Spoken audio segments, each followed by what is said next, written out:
I'm extremely proud of the cooperation between local, state, and federal agencies, including investigations, forensics, and counsel. The cooperation wasn't just confined to Maryland. I would be remiss if I did not thank Sheriff Scott Hildenbrand and the men and women of the Cuyahoga, I hope I'm saying that right, Scott, the Cuyahoga County, Ohio Sheriff's Office, and Chief Mark Purchase and the men and women of the Chesterland, Ohio Police Department for their help in this case. Although receiving regular briefings on the status of this case and now having the pleasure to announce that a suspect has been arrested and charged, none of the men standing with me today actually conducted the investigation or gathered the evidence to build this quality case. So with that, I'd like to thank the ATF agents out of the Baltimore field office. Tim Jones is here with me, and he's been a great partner in this investigation. Agents out of Cleveland and Detroit that came down to Ohio to assist. Certainly the U.S. Attorney's Office. Mr. Paul Budlow is behind me, has been providing counsel the entire time as this case went to the federal level. Maryland State Fire Marshal is here with us, but specifically Deputy Brian Quick with the Maryland State Fire Marshal's Office. Mr. Brian DiLeonardo and Melissa Hawkins-Smith with the Carroll County State's Attorney's Office, and the primary detectives assigned to this case with my officer, Deputy Sean O'Meara and Deputy Ashley Owens. And I have a number of staff here, and I don't have a large organization, and a case like this does tax us, and other cases are coming in, and my staff and the investigators with the Carroll County Sheriff's Office, I believe, are second to none, and I'm proud to lead that organization. And I've often told them if something happened to someone in my family, that's the group that I would come out and have investigated, hands down. All of these folks work cooperatively, bringing this case to a safe and successful conclusion. And I feel it's important that the public understands that this sort of cooperation goes on daily, not just in my office, but throughout law enforcement in the United States. This is a great example of the level of cooperation it takes to solve a case like this from Maryland all the way out to Ohio. And I'm proud to be able to stand here and announce an arrest in this case and the level of cooperation that was here. I'm going to turn it over to Mr. DiLeonardo for a few comments, and I know you guys are going to have a lot of questions, so we'll be here to answer those. Brian?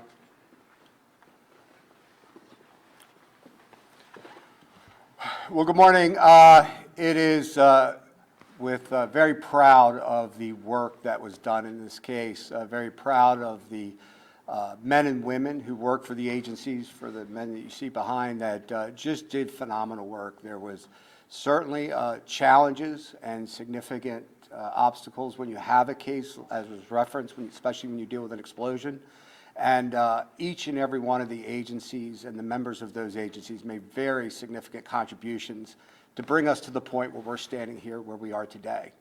As far as my office, we are certainly enjoy a great partnership with the U.S. Attorney's Office, and this is a good example of that. We will continue to support in any way that our office can, the U.S. Attorney, to ultimately bring this case to a complete resolution. Thank you. Good. Thank you.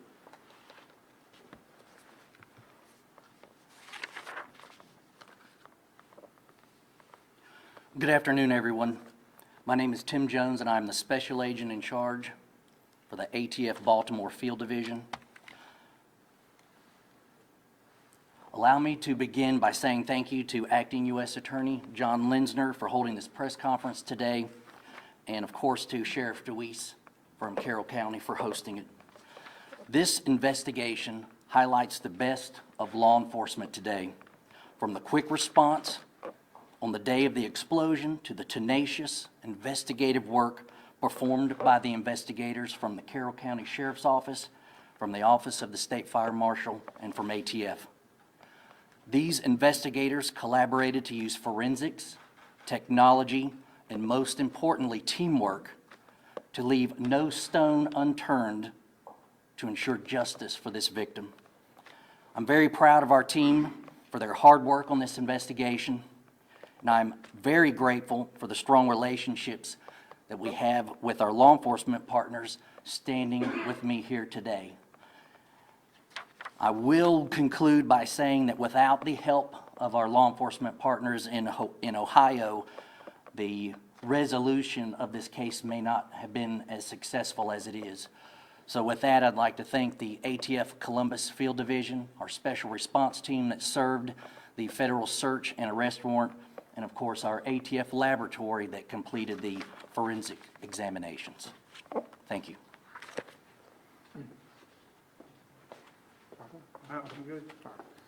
I think we have maybe a couple minutes for some questions. I just want to, at the outset, remind you all that we're limited to what's in the public record at this point, which is the affidavit to the criminal complaint, which has a fair amount of information. It's actually a very well-written affidavit. But in terms of ongoing law enforcement operations and things like that, we're really not going to be able to say much in that area. But with that, if you have any questions, we'd be glad to field what we can. Is there anyone who could just give me a good pronunciation of this Dagorhir or whatever this, is this an online game? Because it's not really, I don't need anything about the investigation, but just outside of that, what this game is, and is it ever in person, or what's its goal? I'm trying to figure out what the heck. You know, I'm not qualified to answer that question, but is there anybody here who is? They've been primarily, just like everybody else because of the pandemic, confined to doing things virtually. But I would say it's similar to what you would see like Civil War reenactment, but a specific period of time.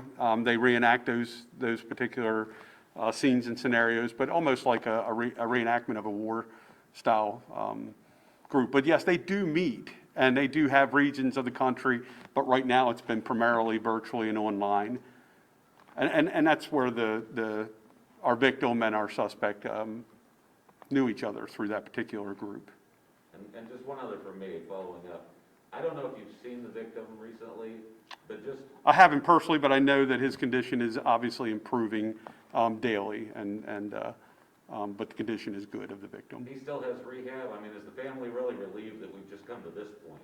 Sure, It's been yeah. tough for them over the last. Yeah, it has, and I guess it would be for any community in that particular area up there. And as I briefed you guys back in November, the fear of, we were coming up on Christmas, and the fear of, packages showing up on front porches and exploding, we got a number of calls for those sort of things. So just for the community in general to work at the speed like these gentlemen said and come to this conclusion was extremely important. But the family and the community up there is extremely relieved that we've come to this conclusion and an arrest.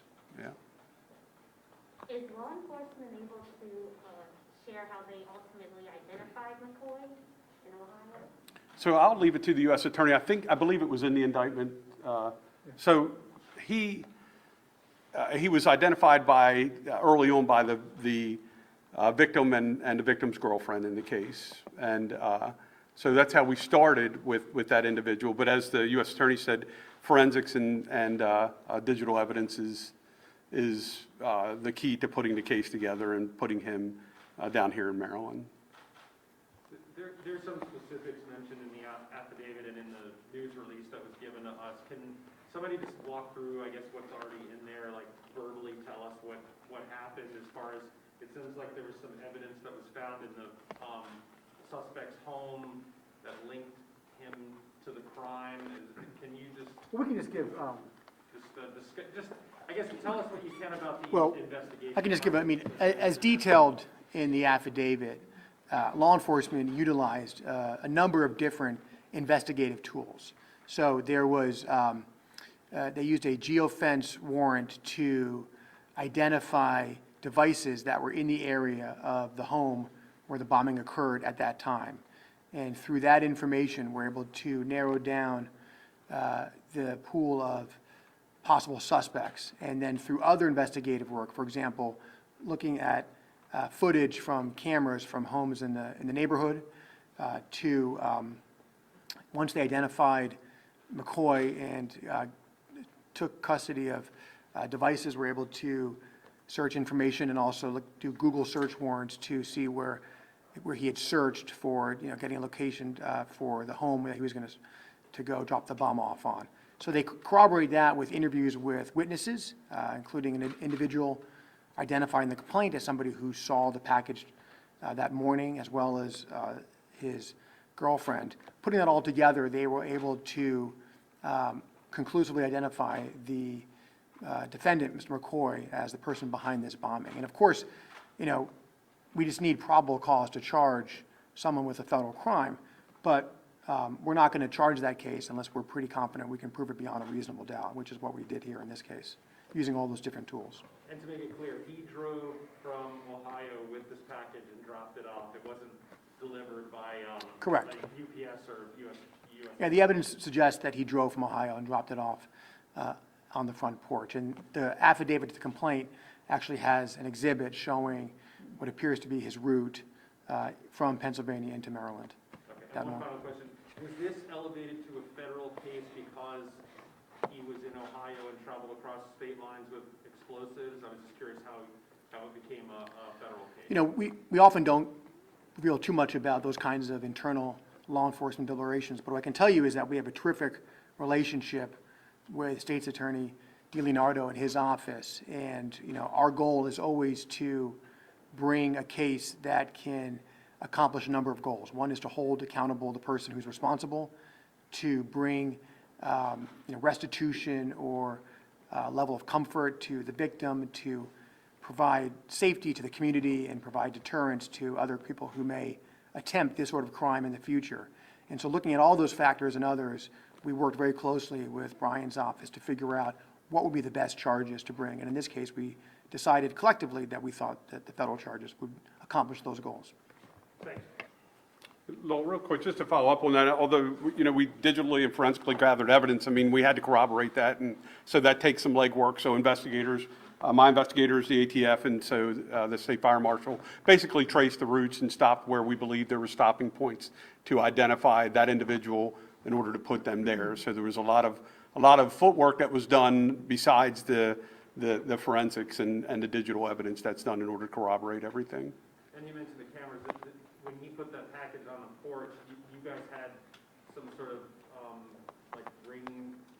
We didn't, but we were able to secure cameras throughout the neighborhood. Everybody's got, you know, a camera device, and so that's where the footwork comes in, knocking on doors, asking people if they have that sort of footage, and then trying to capture it if we could.